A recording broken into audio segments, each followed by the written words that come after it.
In this video we're going to talk about one of the basic principles of driving, especially on the driving test, which is we should never be making anybody slow down, swerve or stop unnecessarily.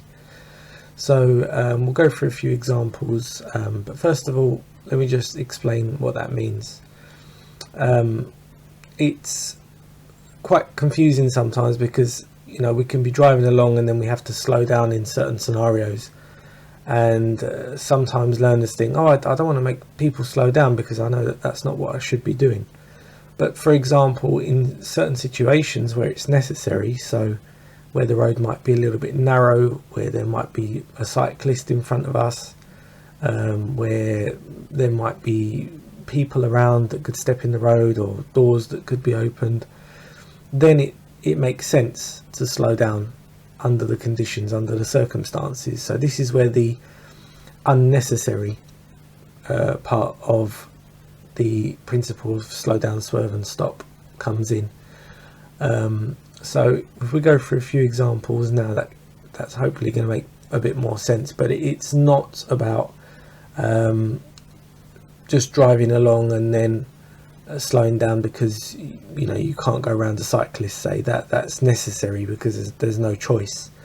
We're talking about unnecessary unnecessary scenarios. So for example, in this picture here, if we assume with the red car and we've come up to the giveaway and we're looking to emerge and turn right, if there's a car coming up on the left, then we have to make sure that we don't make them slow down, swerve or stop. So you can see in this scenario, if as a red car we've come out too far and the grey car or the silver car has approached us, then the likelihood is that they would have had to slow down, swerve or stop in this scenario. So again, as we've come up to the giveaway, we should be assessing, looking right, left, right as we normally would, and assessing whether it's going to be appropriate to come out or whether we're going to need to wait so we don't make anyone slow down, swerve or stop. And the way we normally judge it is if we would walk across the road, then we can drive across the road. So that's the easy way, I would say, because everybody knows how to cross the road. You usually cross the road by judging speed and distance of vehicles, say, and clearly you know how to cross the road because you're still alive, thankfully. So just use that as experience really, and you'll be fine when you need to make these judgments. Let's move on to another scenario. So let's say this time we're the silver car coming up and we want to turn right into this road, and again we have the oncoming car. We know that we should be giving way to the oncoming car, so again we have to decide, if we make this turn now, are we going to make this red car, the oncoming car, slow down, swerve or stop? And again we would use the crossing the road scenario or the example to help us to work out whether it's safe or not. Generally in this situation I wouldn't worry too much about crossing the road from one side to the other, because realistically, if you imagine there was a traffic island there, we're only worried about going from the middle of the road in this particular situation across to the other side. So I would go from the centre into the road that I'm turning into. And then other scenarios where we might make people slow down, swerve or stop is if we were coming up on the main road as the red car, we've positioned into the hatched markings and into the box, but then we've overshot our turn. Then again, any oncoming cars are likely to have to slow down, swerve around us or stop and let us go, which again is not a good thing. What's the big deal about making other road users slow down, swerve or stop? Well, realistically, how can we guarantee that they're going to slow down, swerve or stop? How can we guarantee that they've seen us and that they're going to respond to us appropriately and safely?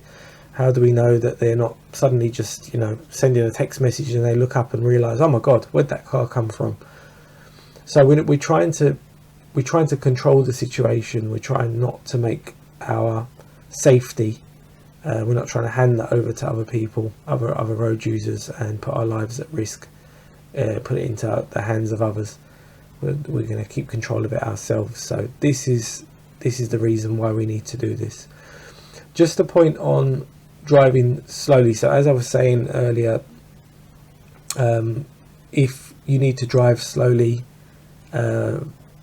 for a situation where it's necessary, then that's absolutely fine. The examiner would look at that, for example, in your test, they'd look at that and see that you need to do it because, again, I use the example of the cyclist. They're slowing you down and you haven't had an opportunity to go around them. That's fine. But on the flip side of that, if you had a nice open wide road, say, and the road's straight and you can see clearly, then you would be expected to speed up and try and go at an appropriate speed for that road. Again, the question's going to be, is it necessary to be driving so slow? If it's unnecessary, then you're going to be encouraging other road users to overtake you or undertake you or do something that's going to be dangerous. So that's where we create the danger in that certain type of situation. So if we could just try to drive according to the conditions, if it's clear, open, straight, then try and pick up the speed, try and get to the maximum speed if possible. If it's not, then slow down if it's necessary. That's absolutely fine, but always remember, never make anyone slow down, swerve or stop unnecessarily. If you drive by that principle, then you should be absolutely fine. Okay, so I hope that was useful, and I'll see you in the next video.